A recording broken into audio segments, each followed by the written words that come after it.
안녕하세요. 사인님들께 석 달 만에 인사드립니다. 그동안 저한테는 이 세 가지 일이 있었는데요. 첫째는 20년 만에 이사를 했습니다. 사무실도 옮겼습니다. 그리고 인공지능 석사과정 한 학기를 마쳤습니다. 아무래도 안 하던 일이 한꺼번에 몰아닥치니까 정신적 여유가 없었던 것 같아요. 그래서 여러분들 찾아뵙지 못했는데요. 이제 신년도부터는 부지런히 여러분들께서 보시면 조금이라도 도움이 될 만한 영상 만들도록 하겠습니다. 12월과 1월에 거쳐서는 2022년 생존력을 강화하기 위한 사회적인 트렌드들을 좀 알아볼까 합니다. 주로 참고한 도서는 코리아 트렌드 2022 그리고 트렌드 모니터 2022 두 권입니다. 오늘은 그 중에서도 가장 예민하고 우리가 신경을 많이 쓰게 되는 돈에 대한 얘기를 좀 해볼까 합니다. 2019년 코로나 상황이 시작되면서 수입이 는 분보다는 줄어든 분이 확실히 더 많으실 겁니다. 그런데 주변에서는 돈 벌었다는 소식이 들려옵니다. 누구는 주식해서 쏠쏠하게 벌었대더라. 누구는 코인으로 집까지 샀대더라. 나만 아무것도 안 하고 가만히 있으면 거지 되는 거 아니야? 마음이 급해집니다.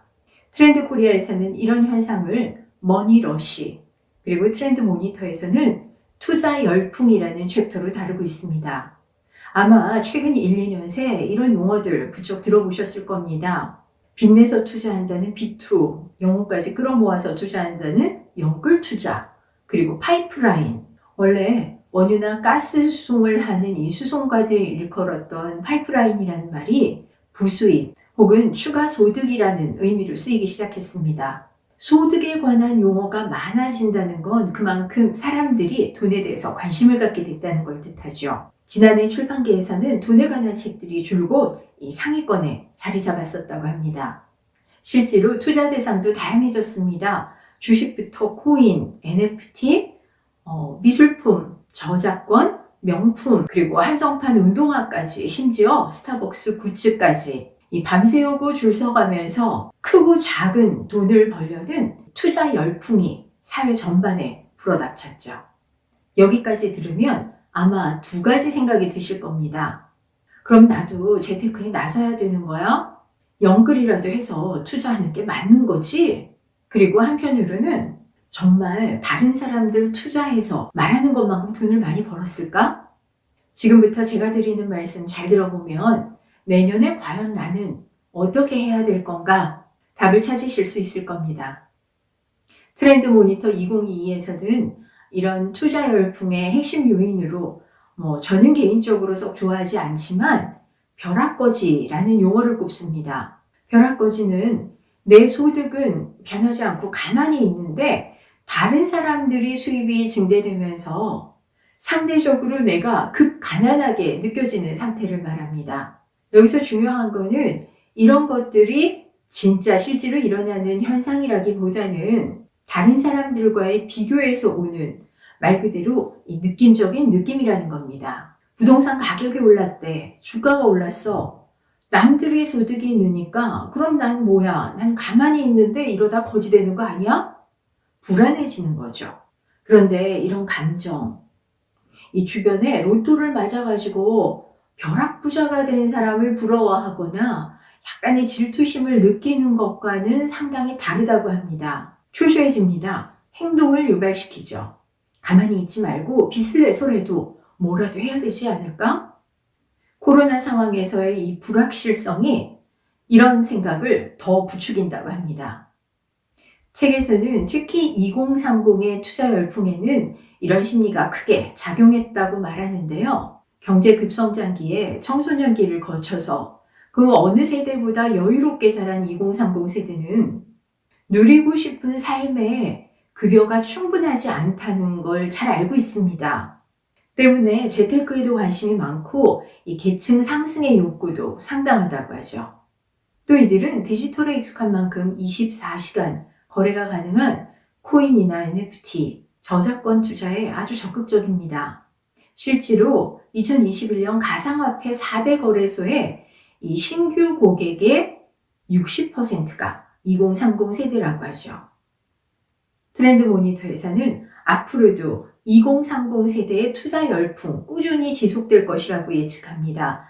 적은 돈으로도 투자가 가능한 데다가 이들은 디지털 사회에 적합한 나름의 학습력과 정보력을 가지고 있기 때문이죠. 자, 그럼 나도 투자해야 될까 하는 첫 질문에 대한 제 생각입니다.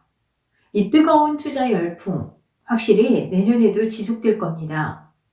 당장 투자를 하지 않더라도 무언가 이 수입의 파이프라인을 늘리는 일에는 분명히 관심을 가질 필요가 있습니다. 그런데 여기 전제되는 게 하나 있어요. 바로 공부입니다. 투자 대상에 대해서 이게 대체 뭔지도 모르는 상태에서 투자를 한다는 거, 이거 눈 감고 운전을 하는 것과 같습니다. 40대 이상이라면 아무래도 좀 낯설게 느껴지는 이 미래형 투자 대상인 저작권이나 NFT, 코인 같은 경우에는 확실히 공부를 하셔야 됩니다. 이 투자 대상이 가진 특징이 뭐고 어떤 장단점을 가지고 있는지를 확실히 알아야 되겠죠. 또 이런 투자 공부를 할 때는 알고리즘이 보여주는 유튜브를 맹신하거나 소위 돈 많이 벌었다는 이 네임들을 막연하게 따라하는 것도 위험하다고 합니다. 지르기는 쉬워도 참 얻기가 힘든 게 투자죠. 투자 대상에 대한 개념이나 이 확실한 특성에 대한 이해가 선행돼야지만 현명한 투자가 가능합니다. 자, 그리고 두 번째 질문. 나를 벼락거지로 만들 만큼 투자로 돈 많이 번 사람들 많은 걸까? 팩트체크 들어갑니다. 자본시장연구원의 발표에 의하면 2020년 신규 투자자들 3명 중에 2명은 손실을 봤다고 합니다. 2021년 7월에 한국은행과 통계청이 실시한 국민대차대조표 기사 분석을 보면 49.6% 그러니까 약 절반가량의 국민들의 순자산이 2억 원에 미치지 못했고 상위 10%의 자산만 올랐더라라고 합니다. 한마디로 우리가 평소에 들은 만큼 돈 많이 번 사람은 많지 않더라는 겁니다. 흔히 하는 말이 있죠. 깔고 앉은 집 올라도 별 소용이 없더라. 내 집만 오르는 것도 아니고 세금만 더 내지. 그렇습니다. 트렌드 모니터에서는 사실상 벼락거지는 없었다라고 말합니다. 다만 양극화가 확연하게 눈에 보였을 뿐이라는 거죠. 그럼 코리아 트렌드에서는 뭐라고 말하고 있을까요? 돈에 대한 관심이 높아지는 머니러시 상황에서는 무엇보다 개개인이 엔터프레너십, 그러니까 기업가 마인드를 갖는 것이 중요하다고 말합니다. 할 수 있는 일로 수입을 늘리는 엔잡러가 되든지 무리하지 않고 소액이라도 현명하게 투자하는 법을 아는 것이든지 이런 모든 것들이 다 기업가 정신이라는 거죠. 코로나가 마무리되지 않은 채 맞게 되는 2022년도 확실히 녹록지는 않을 겁니다.